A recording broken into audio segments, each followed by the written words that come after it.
इस कहानी की शुरुआत में हमें नाइट वेले 3600 BC का सीन दिखाया जाता है, जहां एनसबा नूर यानी एपोक्लिप्स नाम का इजिप्ट का राजा होता था। वो बहुत बूढ़ा हो चुका था, इसीलिए उसने अपनी आत्मा को एक जवान म्यूटेंट के शरीर में डाला। आत्मा को एक शरीर से दूसरे शरीर में डालने के लिए उन दोनों को एक पिरामिड के अंदर सुला दिया गया। जैसे पिरामिड के ऊपर सूर्य की किरण पड़ी, उसी समय आत्मा को डालने की रस्म शुरू हो गई, मगर उनके कुछ लोगों ने उन्हें धोखा दिया और रस्म को रोकने के लिए एनसबा नूर को मारना चाहा, मगर नूर के 4 घुड़सवारों ने उन लोगों को ऐसा करने से रोक दिया। जैसे ही नूर की आत्मा ने दूसरी बॉडी में प्रवेश किया, तभी पिरामिड गिरने लगा। घुड़सवारों ने नूर के ऊपर पिरामिड को गिरने से बचाया, मगर अंत में सारे घुड़सवार पिरामिड के नीचे आकर मर गए। नूर अभी भी जिंदा थे, पर बेहोश होने की वजह से पिरामिड के नीचे दफन थे। फिर हमें ओयो में 1983 में एक स्कूल का सीन दिखाया जाता है, जहाँ एक टीचर सब स्टूडेंट को बता रही होती है कि म्यूटेंट की खोज सबसे पहले 1983 के वियतनाम के युद्ध के बाद पेरिस समझौते के दौरान हुई थी। 6 दिनों बाद हम सब ने देखा कि उनमें से एक म्यूटेंट एरिक यानी मैग्नीटो ने व्हाइट हाउस आकर प्रेसिडेंट और उसके मंत्रियों पर हमला किया, मगर एक जवान लड़की म्यूटेंट ने सबकी जान बचाई। एरिक वहाँ से भाग निकला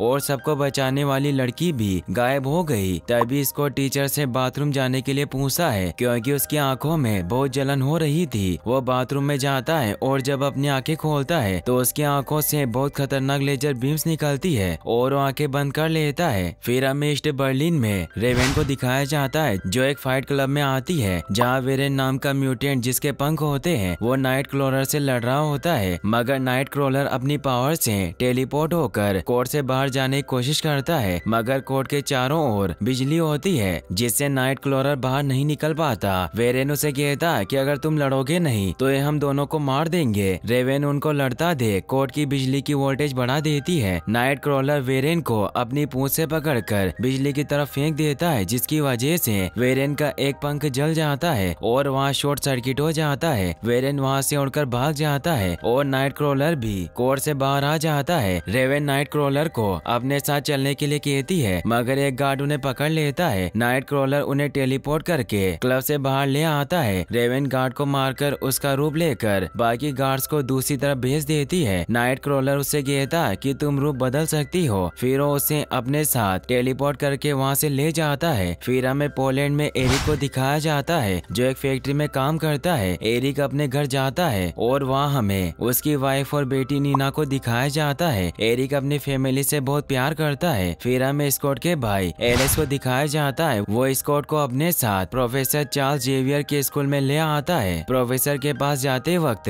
स्कॉट जीन नाम की लड़की से टकरा जाता है, जिन एक म्यूटेंट होती है, जिसके पास टेलीपैथिक होने की वजह से वो उसका दिमाग पढ़ लेती है। तभी वहाँ एलेक्स का दोस्त हैंक आ जाता है। वो उन दोनों को प्रोफेसर के पास ले जाता है। एलेक्स प्रोफेसर को अपने भाई से मिलवाता है। प्रोफेसर स्कॉट को गार्डन में ले जाते हैं और कहते हैं कि अपनी ताकत को समझने के लिए उसकी सीमा को समझना जरूरी है, और उससे उसकी आंखों पर से पट्टी हटाकर सामने निशाना लगाने के लिए कहते हैं। स्कॉट अपनी आंखों पर से पट्टी हटाकर सामने निशाना लगाता है, मगर जब वो आंखें खोलता है तो उसकी आंखों की लेजर इतनी खतरनाक होती है कि पेड़ पूरी तरह से बर्बाद हो जाता है। फिर हमें कायरो इजिप्ट में डॉक्टर मोइरा को कुछ तांत्रिक अनुयायी का पीछा करते हुए दिखाया जाता है, जो एपोक्लिप्स को जगाने जा रहे थे। उनमें से एक आदमी मोइरा को रोक लेता है, लेकिन उसे मारकर गुफा के अंदर चली जाती है, जो वही गुफा होती है जहाँ एपोक्लिप्स का पिरामिड गिर गया था। उस गुफा में काफी पुरानी इजिप्शियन चीजें थी। मोइरा उन चीजों का फोटो खींचती है। तभी वहाँ वो तांत्रिक अनुयायी इजिप्शियन मंत्र पढ़कर एपोक्लिप्स को जगा देते हैं। एपोक्लिप्स अपनी पावर से जमीन के नीचे से गायब हो जाता है, जिसके कारण गुफा बंद हो जाती है, जिसमें वो तांत्रिक अनुयायी लोग मर जाते हैं, मगर मोइरा सेफली गुफा से बाहर निकल जाती है। गुफा के बंद होने के कारण हर जगह भूकंप आ जाता है। एरिक जिस फैक्ट्री में काम कर रहा होता है वहाँ भी भूकंप आता है, जिसकी वजह से एक आदमी के ऊपर एक बहुत बड़ा बर्तन गिरने वाला होता है, मगर एरिक अपनी पावर से उस आदमी पर बर्तन गिरने से बचा लेता है, क्योंकि अपनी पावर से किसी भी मेटल को अपने काबू में कर सकता है। कुछ लोग एरिक को देख लेते हैं। फिर प्रोफेसर एक्स के स्कूल का सीन दिखाया जाता है। वहाँ भी भूकंप महसूस होने के कारण सारे बच्चे अपने कमरों से बाहर आ गए थे। प्रोफेसर सबको अपने कमरों में भेज देते हैं और जिनके कमरे में जाते हैं, जिनको बहुत बुरे सपने आ रहे होते हैं, प्रोफेसर जिनके पास जाते हैं उन्हें भी जिन का सपना दिखा दिखाई देता है और वो जिन को उठा लेता है। जिन उठकर बताती है कि मैंने दुनिया का अंत देखा और लोगों की मौत देखी, वो सब हकीकत की तरह लग रहा था। प्रोफेसर उसे कहते हैं कि वो बस एक सपना था, मैंने तुम्हारे जितना ताकतवर दिमाग आज तक नहीं देखा, वो खुद पर काबू रख सकता है। जिन कहती है कि ये सब दिमाग पर काबू करना या टेलीकाइनेसिस नहीं, ये कुछ और है, अंदर एक शैतानी ताकत है और वो ताकत बढ़ती जा रही है। जिन कहती है कि मैं डरती हूँ किसी को नुकसान ना पहुँचा दूं। प्रोफेसर उसे कहते हैं कि हर कोई इससे डरता है जिसे वो समझ नहीं पाता।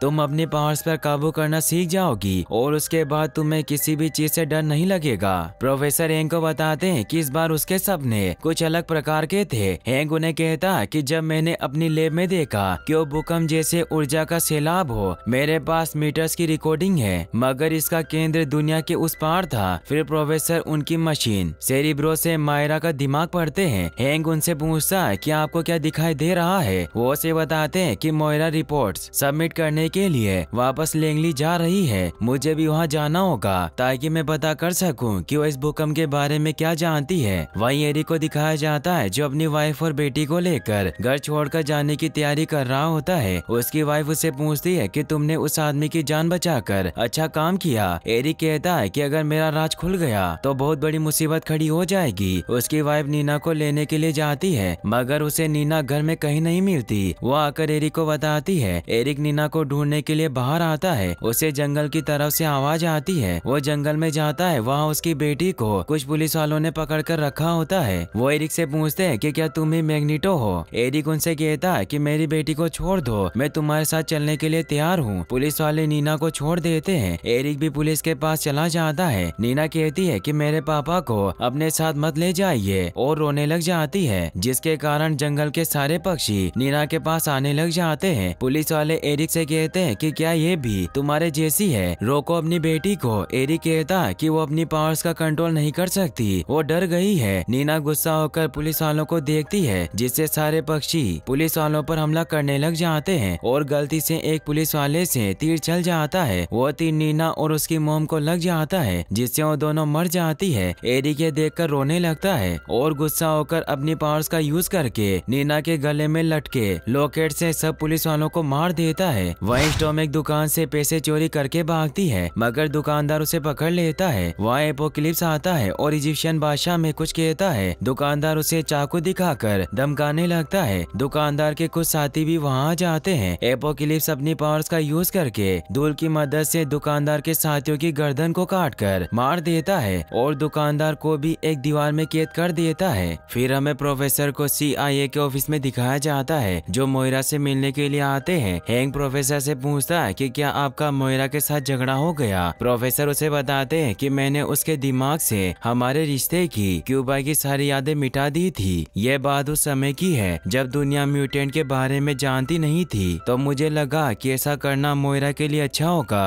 प्रोफेसर और हैंक मोयरा के रूम में चले जाते हैं। प्रोफेसर उसे अपना नाम बताने लगते हैं। तभी मोयरा कहती है क्या आपका नाम है। प्रोफेसर चार्ल्स जेवियर, मैंने आपके सारे लेख पढ़े हैं, आपसे मिलकर बहुत खुशी हुई। प्रोफेसर मोयरा से इजिप्ट के बारे में पूछते हैं। मोयरा उन्हें बताती है कि 1983 में जब से दुनिया को म्यूटेंट के बारे में पता चला, कई ऐसी कम्युनिटी है जो इसे पुनर्जन्म या ईश्वर का प्रतीक मानते हैं। मैं इनकी छानबीन कर रही थी। ये लोग खुद को अशीरेन सुबह नूर मानते हैं, जो एक प्राचीन जीव का नाम था जिन्हें वो दुनिया का पहला म्यूटेंट मानते हैं। हैंक कहता है कि मगर म्यूटेंट तो उस सदी में विकसित नहीं हुए थे। मोयरा कहती है कि आमतौर पर यही माना जाता है, पर इन लोगों का कहना है कि पहला म्यूटेंट हजारों साल पहले पैदा हुआ था और मानते हैं कि वो फिर से जाग जाएगा। सबूत ढूंढने के लिए वो दुनिया भर के प्राचीन स्थलों की खोज कर रहे हैं। मोयरा उन्हें एक फोटो दिखाती है और कहती है कि ऐसी चित्रलिपि कुछ खास तरह की शक्तियों के बारे में बताती है जो किसी इंसान के पास नहीं हो सकती। प्रोफेसर मोयरा से पूछते हैं कि उन लोगों को लगता था कि वो प्राचीन काल से जिंदा थे।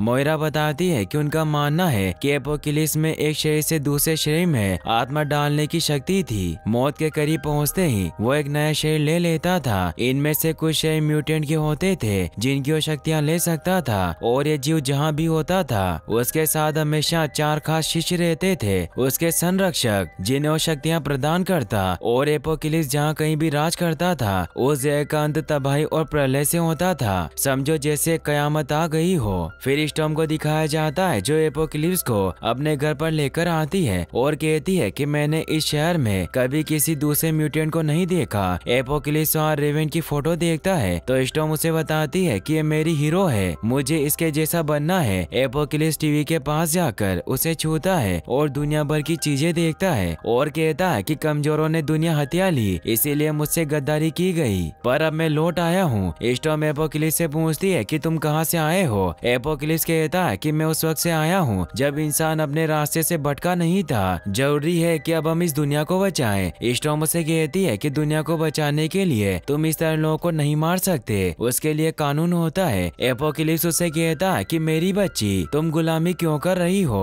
और उसे छूकर उसकी पावर को और ज्यादा बढ़ा देता है। फिर हमें रेवन और नाइट क्रॉलर को दिखाया जाता है। वो दोनों कैलिबन नाम के आदमी के पास नाइट क्रॉलर के लिए टिकट लेने आते हैं, मगर कैलिबन रेवन को एरिक के बारे में बताता है कि पोलैंड में उसे देखा गया था, उसने काफी लोगों को मार दिया जिनमें उसकी वाइफ और बेटी भी थी। ये सुनकर रेवन नाइट क्रॉलर से पूछती है कि तुम कितनी दूर तक टेलीपोर्ट हो सकते हो। नाइट क्रॉलर उसे कहता है कि जितनी दूर तक मुझे दिखाई दे या जिस जगह पर मैं पहले जा चुका हूँ। रेवन उसे लेकर वहाँ से चली जाती है। फिर स्कॉट को दिखाया जाता है। एलेक्स स्कॉट को एक रूबी कोड से बने लेंसेज देता है और बताता है कि तुम्हारी आंखों से निकलने वाली लेजर को रोक सकते हैं और एक सीमा में कैद रख सकते हैं, इन्हें पहनकर देखो। स्कॉट अपनी आंखों से पट्टी हटाकर वो ग्लासेस पहनता है और बहुत खुश होता है क्योंकि वो बहुत दिनों बाद अपनी आंखों से पट्टी हटाकर देख सकता था। फिर स्कॉट जिन को देखता है और एलेक्स से पूछता है कि लड़की कौन है। एलेक्स उसे बताता है कि तुम इससे पहले दिन मिल चुके थे। स्कॉट जिन से बात करता है वहाँ से कुछ बच्चे गुजर रहे होते हैं, वो जिन से डर रहे होते हैं, मगर स्कॉट समझाता है कि वो लोग उससे डर रहे हैं। जिन उसे बताती है कि वो तुमसे नहीं मुझसे डर रहे हैं, तुम अकेले नहीं हो जिसके पावर अपने काबू में नहीं है। स्कॉट कहता है कि मतलब कल रात को जब पूरा घर कांप रहा था वो तुम्हारी वजह से था। फिर एलेक्स को दिखाया जाता है। वो रेवन को स्कूल में देखकर हैरान हो जाता है। रेवन एलेक्स को नाइट क्रॉलर से मिलवाती है। वहीं एपोक्लिप्स और स्टॉर्म कैलिबन में मिलने आते हैं। स्टॉर्म कैलिबन से म्यूटेंट के बारे में पूछती है, मगर कैलिबन उन्हें कुछ नहीं बताता। एपोक्लिप्स कैलिबन से कहता है कि मेरे बच्चे मुझे तुम्हारी मदद चाहिए। कैलिबन एपोक्लिप्स को गन से डराता है, मगर एपोक्लिप्स उसकी गन को धूल में बदल देता है और कहता है कि तुम सब मेरे बच्चे हो और इसीलिए भटके क्योंकि तुमने अंधों को अपना नेता बनाया और कमजोरों के शासन ने मेरी दुनिया को बर्बाद कर दिया। बस अब और नहीं। तभी साइलोग स्टॉर्म और एपोक्लिप्स के गले पर तलवार रख देती है और पूछती है कि क्या चाहिए तुम्हें। एपोक्लिप्स उसे कहता है कि तुम अपनी ताकत की पहुंच महसूस करो। मैं वो नहीं जो तुम्हें काबू में रखना चाहता है, मैं तुम्हें आजाद देखना चाहता हूँ। एपोक्लिप्स साइलोग की पावर बढ़ा देता है, जिससे साइलोग एपोक्लिप्स को कहती है कि मैं जानती हूँ कि तुम्हें किस तरह के म्यूटेंट चाहिए और उन्हें वेरेन के पास ले जाती है, मगर साइलोग वेरेन के जले पंखों देखकर कहती है कि अब लड़ने के लायक नहीं बचा। एपोक्लिप्स अपनी पावर की मदद से वेरेन के शरीर की हड्डियों को बाहर निकालकर उससे मेटल के पंख बना लेता है, जिससे वेरेन भी उनके साथ मिल जाता है। वही हैंक रेवन को एक हाईटेक प्लेन दिखाता है। रेवन उससे कहती है कि तुम यहाँ पर एक फाइटर प्लेन बना रहे हो।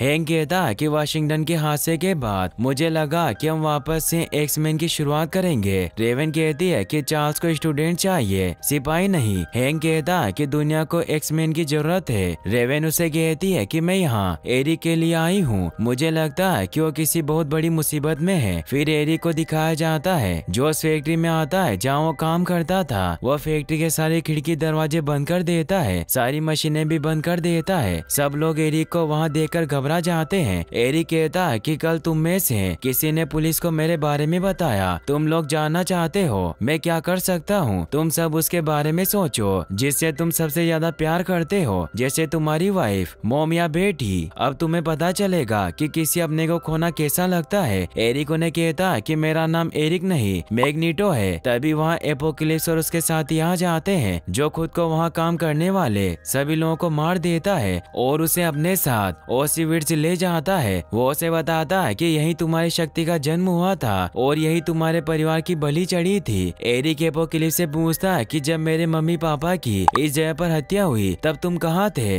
एपोक्लिप्स कहता है कि मैं उस वक्त अंधेरे में कैद था, तब मैं तुम्हारा साथ नहीं दे सका, लेकिन मेरे बच्चे अब मैं लौट आया हूँ। जमीन के अंदर की धातु को महसूस करो, जितना अंदर जा सकते हो जाओ। तुम महसूस करो कि तुम्हारे अंदर धरती तक को हिला देने छीनने की शक्ति है। एरिक अपनी शक्ति से आसपास की सारी बिल्डिंग्स को तबाह कर देता है और उसकी शक्तियाँ बहुत बढ़ जाती है। फिर हमें पिएत्रो को दिखाया जाता है जो टीवी पर एरिक की न्यूज देख रहा होता है। वो एरिक से मिलने के लिए प्रोफेसर एक्स के स्कूल में जाता है। वहीं प्रोफेसर एक्स मोइरा को अपने स्कूल में लेकर आते हैं। प्रोफेसर रेवेन को स्कूल में देखकर हैरान रह जाते हैं और वो सबको कहते हैं कि मुझे रेवेन से अकेले में बात करनी है, सब बाहर चले जाओ। रेवेन प्रोफेसर से पूछती है कि मोइरा ने मुझे पहचाना क्यों नहीं। प्रोफेसर उसे बताते हैं कि जब तुम मुझे क्यूबा के बीच पर छोड़कर चली गई थी उसके बाद मैंने उसकी सारी यादें मिटा दी। मैं इस स्कूल को एक यूनिवर्सिटी बनाना चाहता हूँ म्यूटेंट और इंसानों के लिए, जहाँ वो साथ मिलकर रहेंगे। रेवेन कहती है कि मुझे भी लगता था कि हम इंसानों को बदल सकते हैं मगर वो हम सबसे डरते हैं, नफरत करते हैं, बस वो कहते नहीं। प्रोफेसर बताते हैं कि अब दुनिया के हालात बेहतर हो रहे हैं। रेवेन कहती है कि मैं एरिक के लिए यहाँ आई हूँ, वो वापस आ गया है। उसकी वाइफ और एक बेटी थी, दोनों मारे गए और साथ में कुछ पुलिस वाले भी। किसी और के ढूंढने से पहले हमें उसे ढूंढना होगा। फिर प्रोफेसर अपनी मशीन सेरिब्रो के थ्रू एरिक से जुड़ जाते हैं और उसे कहते हैं कि मैं तुम्हारा दर्द समझ सकता हूँ, तुम्हारी वाइफ और बेटी के साथ बहुत गलत हुआ पर वापस लौट आओ, मैं तुम्हारी मदद कर सकता हूँ। अपने परिवार के बारे में सोचो, वो क्या चाहते थे।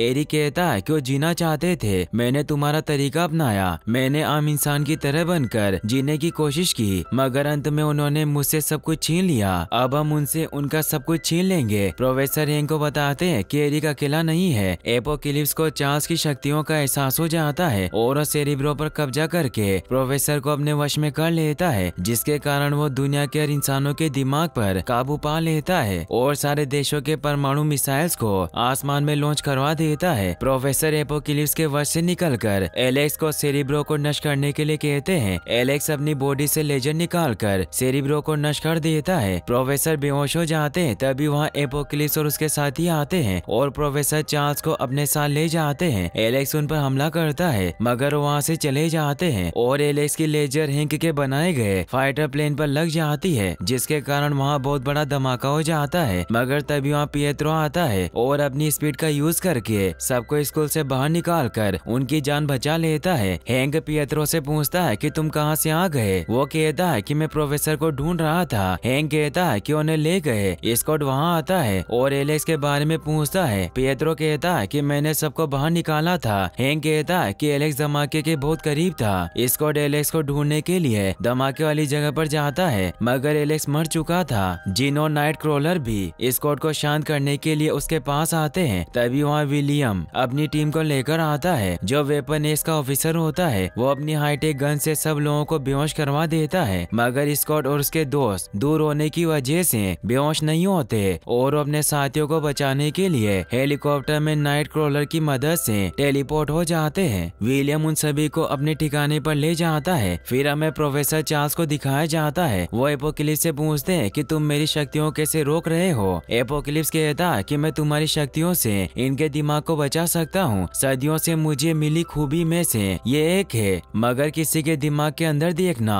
और उसे काबू करना ये तुम्हारी शक्ति है। फिर हमें पिएत्रो, हैंक, रेवेन और मोइरा को दिखाया जाता है। पिएत्रो हैंक को उसके असली रूप में देखकर डर जाता है क्योंकि वो अपने असली रूप बीस्ट में आ गया था। मोइरा विलियम से कहती है कि मैं CIA की सीनियर ऑफिसर हूँ, आप मुझे इस तरह कैद नहीं रख सकते। विलियम कहता है कि एक साइकिक घटना ने यहाँ से मॉस्को तक के परमाणु हथियारों को बर्बाद कर दिया। वो घटना वहीं से शुरू हुई थी जहाँ से तुम हमें मिली थी, इसीलिए तुम बताओगी कि प्रोफेसर चार्ल्स जेवियर कहाँ है। वहीं जिन अपनी शक्तियों से गार्ड से बचकर स्कॉट और नाइट क्रॉलर को रेवेन के पिंजरे के पास लेकर आती है। नाइट क्रॉलर पिंजरे के उस पार नहीं जा पाता क्योंकि पिंजरे के चारों तरफ बिजली होती है। पिएत्रो रेवेन को बताता है कि मैग्नीटो उसके पापा है। एपोकलिप्स प्रोफेसर को दुनिया के हर दिमाग में एक संदेश भेजने के लिए कहता है। प्रोफेसर कहते हैं कि मैं चाहते हुए भी तुम्हारा संदेश नहीं पहुंचा सकता क्योंकि मेरे पास सेरिब्रो नहीं है। एपोकलिप्स उनसे कहता है कि तुम्हें अपनी शक्तियों को बढ़ाने के लिए किसी मशीन की जरूरत नहीं है। एपोकलिप्स प्रोफेसर के जरिए दुनिया के हर इंसान के दिमाग में ये संदेश भिजवा देता है कि तुम सब रास्ते से भटक गए हो पर अब मैं लौट आया हूँ। फैसले की घड़ी आ चुकी है। तुम्हारी सारी इमारतें, तुम्हारे सारे प्रार्थना स्थल सब बर्बाद हो जाएंगे। फिर एक नए युग की शुरुआत होगी और जो होने वाला है तुम उसे रोक नहीं सकते।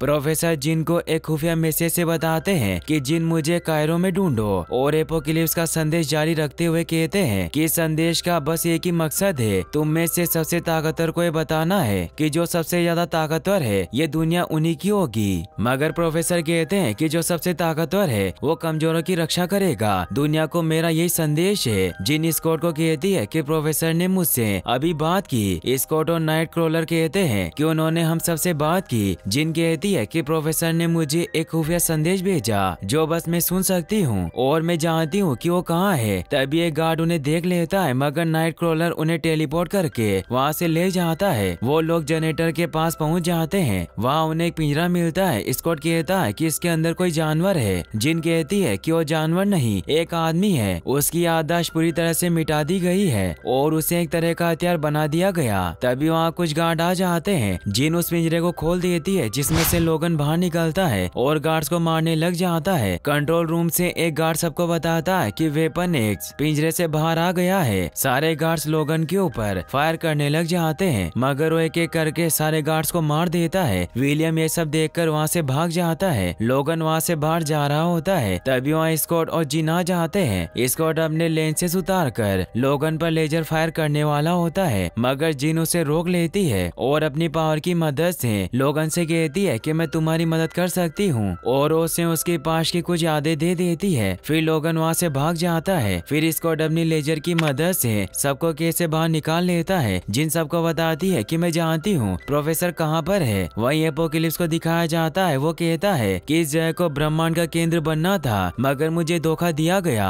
लेकिन अब मैं इसे ब्रह्मांड का केंद्र बनाकर रहूंगा। एपोकलिप्स सारी चीजों को धूल में बदलकर उनसे एक बहुत बड़ा पिरामिड बना लेता है। फिर रेवन और बाकी लोगों को दिखाया जाता है। उन्हें वहाँ पर एक प्लेन मिलता है जिसे लेकर वो कायरो आते हैं। एपोकलिप्स मैग्नेटो से कहता है कि तुम जमीन के अंदर जाओगे और उन्होंने जो कुछ भी बनाया है उसे खत्म कर दो, दुनिया का सफाया कर दो और जो लोग बच जाएंगे उन्हें हम एक बेहतर दुनिया में ले चलेंगे। रेवन सबको बताती है कि हम ऐसे एक प्लेन में अपने दोस्तों के साथ एक मिशन पर जा रहे थे और हम खुद को एक्समैन बुलाते थे। रेवन स्कॉट से कहती है कि तुम्हारा भाई भी हमारे साथ था, हम उसे हेवेक बुलाते थे। नाइट क्रॉलर रेवन से पूछता है कि तुम्हारे बाकी साथियों के साथ क्या हुआ जो तुम्हारे साथ मिशन पर गए थे। रेवन बताती है कि सिर्फ हैंक और मैं ही बची हूँ, बाकी सबको मैं नहीं बचा सकी। वही मैग्नेटो धरती के अंदर से सारे मेटल को बाहर निकाल कर दुनिया को तबाह करने लग जाता है। गवर्नमेंट का एक ऑफिसर सबको बताता है कि हमारी धरती मैग्नेटिक एलिमेंट से भरी पड़ी है, इसके चलते सारे शहर गांव जो भी मेटल से बने हैं वो बर्बाद हो जाएंगे। एपोकलिप्स प्रोफेसर के शरीर में अपनी आत्मा डालना चाहता है ताकि वो दुनिया के हर इंसान के दिमाग पर काबू कर सके। रेवन और उसके साथी कायरो पहुंच जाते हैं। जिन सबको बताती है कि उसने प्रोफेसर को पिरामिड के बीच में कैद कर रखा है, वो उसकी आत्मा को प्रोफेसर के शरीर में डालना चाहता है। रेवन कहती है कि तुम नाइट क्रॉलर की मदद से चार्ल्स को लेकर आओ, मैं एरिक को संभाल लूंगी। पिएत्रो रेवन को अपनी सुपर स्पीड से एरिक के पास ले जाता है। रेवन मैग्नेटो को समझाती है कि एपोकलिप्स का साथ देकर बहुत गलत कर रहे हो, तुम्हारी फैमिली अभी खत्म नहीं हुई और तुम जानते नहीं कि तुम्हारी फैमिली कितनी बड़ी है। वहीं स्कॉट और उसके साथी पिरामिड के पास पहुंच जाते हैं। नाइट क्रॉलर टेलीपोर्ट होकर पिरामिड के अंदर चला जाता है, पर वेरेन उसे पकड़ लेता है। नाइट क्रॉलर टेलीपोर्ट होकर वेरेन को एक पिंजरे में कैद कर देता है। स्कॉट और उसके साथी भी अंदर जाने लगते हैं। तभी स्टॉर्म और सारे लोग उन पर हमला कर देते हैं और वो सब लड़ने लगते हैं। एपोकलिप्स की आत्मा प्रोफेसर के शरीर में जाना शुरू हो जाती है। तभी वहाँ नाइट क्रॉलर आ जाता है और प्रोफेसर को प्लेन में ले जाता है और सबको टेलीपोर्ट करके प्लेन में ले आता है और वहाँ से जाने लगते हैं, मगर साइलोक और वेरेन उनके प्लेन पर हमला कर देते हैं। नाइट क्रॉलर सबको वहाँ से टेलीपोर्ट करके निकल जाता है और प्लेन क्रैश हो जाता है, जिसकी वजह से वेरेन मर जाता है। फिर एपोकलिप्स वहाँ आता है और चार्ल्स के दिमाग में उनसे कहता है कि मैं जानता हूँ कि तुम अभी मुझसे जुड़े हुए हो। तभी वहाँ पिएत्रो आता है और अपनी स्पीड की मदद से एपोकलिप्स को बहुत मारता है, मगर एपोकलिप्स अपनी शक्तियों से उसके पैर को जमीन में फंसा देता है और उसका एक पैर तोड़ देता है। रेवन साइलोक का रूप लेकर एपोकलिप्स के पास जाती है और उसे पिएत्रो की गर्दन काटने के लिए कहता है, मगर रेवन एपोकलिप्स की गर्दन को काट देती है, लेकिन एपोकलिप्स का घाव हिल हो जाता है और वो रेवन की गर्दन पकड़ लेता है और प्रोफेसर को रेवन की जान बचाने के लिए बुलाता है। रेवन की ये हालत देखकर स्टॉर्म को अच्छा नहीं लगता, क्योंकि अपने हीरो को ऐसे मरते हुए नहीं देख सकती। प्रोफेसर एपोकलिप्स के दिमाग में घुस जाते हैं और अपने घर में ले जाकर उसे मारते हैं, मगर एपोकलिप्स एपोक्लिप्स बड़ा होकर उन्हें मारने लग जाता है और उनके दिमाग पर हावी होने लगता है। एपोक्लिप्स दिमाग के बाहर प्रोफेसर पर हमला करने के लिए जाता है, तभी मैग्नेटो उसे रोक लेता है क्योंकि उसे एहसास हो गया था कि वो एपोक्लिप्स का साथ देकर गलत कर रहा है, इसीलिए एपोक्लिप्स पर मेटल से हमला करने लग जाता है। हैंक पिएत्रो और रेवन को वहाँ से दूर ले जाता है और सब मिलकर एपोक्लिप्स पर हमला करते हैं, लेकिन उसका सामना नहीं कर पाते और प्रोफेसर के दिमाग में भी एपोक्लिप्स ने उन्हें बहुत घायल कर दिया था। प्रोफेसर जिन को उनकी मदद करने के लिए कहते हैं। जिन अपनी पावर से एपोक्लिप्स को प्रोफेसर के दिमाग में मार देती है और दिमाग के बाहर असलियत में उसका कवच तोड़ देती है। मैग्नेटो मेटल से हमला करके उसे घायल कर देता है। स्कॉट भी अपनी लेजर से उस पर वार करता है, लेकिन एपोक्लिप्स एक शील्ड बनाकर भागने लगता है, तभी स्टॉर्म आकर उसकी शील्ड को नष्ट कर देती है। जिन एपोक्लिप्स के शरीर को धूल बनाकर उसे मार देती है, लेकिन सारे लोग वहाँ से बच निकलती है। जिन प्रोफेसर को होश में लाती है, फिर प्रोफेसर मोइरा की पहले की सारी यादें उसे वापस दे देते हैं, जिसमें दोनों एक दूसरे से प्यार करते थे। फिर हमें दिखाया जाता है कि जिन और एरिक प्रोफेसर चार्ल्स के स्कूल को फिर से बना रहे होते हैं। फिर दिखाया जाता है कि प्रोफेसर एरिक को बता रहे होते हैं कि दुनिया ने दोबारा हथियार बनाना शुरू कर दिया है। एरिक कहता है कि चार्ल्स इंसानों की यही फितरत होती है। वही रेवन को दिखाया जाता है जो जिन और बाकी लोगों को कहती है कि अब तुम सब एक्स-मैन हो, और वो सब एक्स-मैन की नई कॉस्ट्यूम पहन लेते हैं। साथ ही अब उनके हाईटेक रोबोट भी वहाँ आते हैं। फिर हमें इस मूवी के एंड क्रेडिट सीन को दिखाया जाता है जहाँ वेपन एक्स फैसिलिटी में पैरामिलिट्री टीम आती है जो वहाँ से एक्स वेपन का सीरम लेकर जाती है। इसी के साथ ये मूवी यहीं पर एंड हो जाती है। गाइस, अगर आपको वीडियो पसंद आया हो तो इस वीडियो को लाइक करने के साथ साथ चैनल को सब्सक्राइब जरूर कर लेना। मिलते हैं नेक्स्ट वीडियो में। Thanks for watching.